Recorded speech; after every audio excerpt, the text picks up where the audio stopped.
Hello and welcome to video number 6, and we're going to talk about account creation.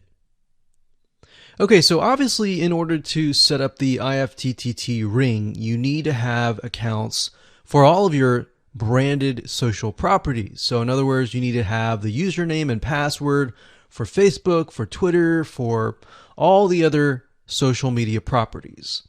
Now, obviously, if you already have some, then great. You don't have to create those. But for the ones that you do not have, you want to be able to create those. Now, while that does sound very simple, there's a few things that you really need to focus on. So to make sure that you're successfully able to do this without risking your accounts being closed, and that does happen, we're going to cover a few things that you must do with all of your accounts. In fact, some of our accounts have been banned or closed by mistake because it has to be done a certain way. So you need to make sure that you have everything correct. Now, first, you need to have an email address, preferably a Gmail account or an email account that is reliable. And you need to have one email address for that. Typically, you want to have something that is branded as well, because you never know with these social media platforms if they're analyzing every step of the process. Now, most social media accounts we have found require you to have a unique telephone number. So you will need to use either yours or you'll need to get one. If you don't have one and you don't want to use your personal telephone, there are several places to get unique telephone numbers that can be used for both voice and SMS. And the reason why you want to have it for SMS as well is because some of these social media platforms will send you a text message. Now, one in particular that we use is called line2.com. That's line2.com. And of course, there are many out there, but this is just one that we have tested and it works really well. So a lot of times when you create a brand new social media property, an account, you need to have a unique telephone number.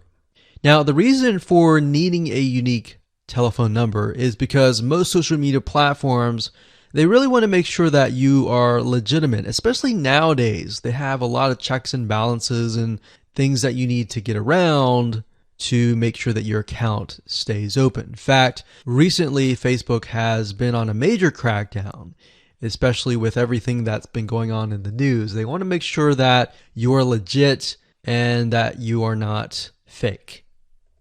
Another thing is you'll also need to have a short bio, a description about your business, your website URL, a picture that is yours, and a professional, or if you don't have your picture, you can use a professionally royalty-free stock photo.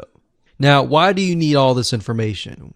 Well, the reason why you need all this information is because when it comes to account creation, you are going to need to have every piece of these items in hand to copy and paste over. Obviously, if you outsource this process, it's going to be a lot easier. And with that case, you're definitely going to need these items. And it's just going to make your life a lot easier when you're able to copy and paste and all of that. Your picture is actually very important because even Facebook will review photos on all accounts to make sure that fake accounts are not created. In fact, we created an account one time and it was using kind of a fake image. And even though it was royalty free and all of that, Facebook declined it and in fact did not approve the account. So they really want to make sure that your account is legitimate.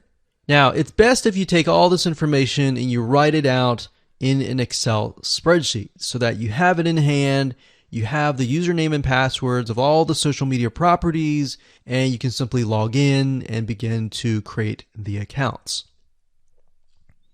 So those are kind of the best practices that we have found over the years in terms of creating accounts.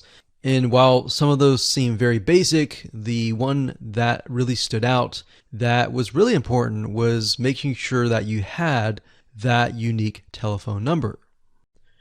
Hello and welcome to video number 8. This is all about testing and making sure that you understand how to test it to make sure that it works. Because I will say once these are set up. A lot of times, sometimes they work. A lot of times, sometimes one of the items throughout the line does not work. So I'm going to show you how to troubleshoot it. So whether you created the ring yourself or you hired somebody to do it, testing is very, very important. In fact, we outsource most of our rings, but yet we still have to go back and test it out.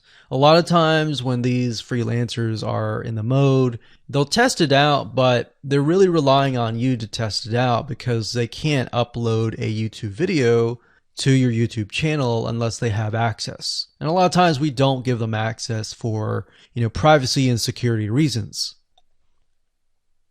So let's go ahead and discuss how to do that. So let's hop on back over to IFTTT and I'll show you how you need to test things out.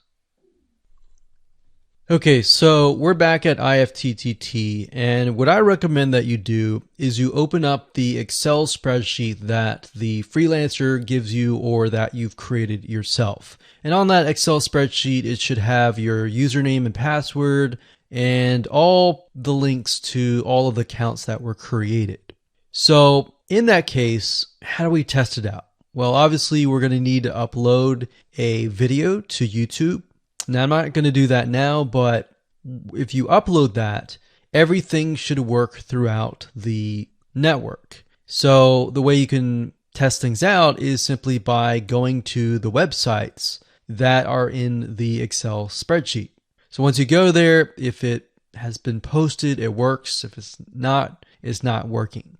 If it's not working, then you'll need to kind of troubleshoot it. Either get the guy who created the ring to help you out, or if you did it yourself, this is basically what you need to do.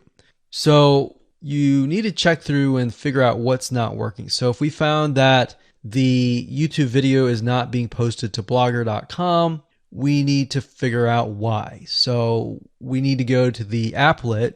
So this in case is the YouTube like to Blogger. So it's a little bit different than the upload to YouTube channel. But if we click on that, you can see here that we have the applet that goes from YouTube like to Blogger. So if we click on this here, you can actually get a better view of what's happening. So basically anytime a YouTube video is liked, we create a post on Blogger, we put the title, we put all this. Now we need to figure out why. Usually a lot of times the reason why it's not posting is because it's not connected to the account. So you want to make sure that it's actually connected.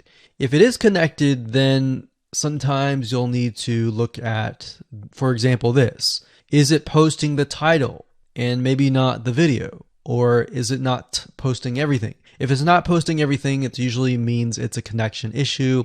If it is posting like the title but not the body or the YouTube, then maybe it's the embed code is incorrect. So you can check that. So really what it comes down to is just trial and error. But if you really outsource this, it's really going to be a lot easier. But that's what we found to be the case, and most of the time is that the services are not being connected. And I will say IFTTT, sometimes it's can be hit or miss. And sometimes in that case, the services may or may not be working. And that's really reliant sometimes on the YouTube channel, the social media platform, and all of that. So hopefully those tips can help you along the way when it comes to testing.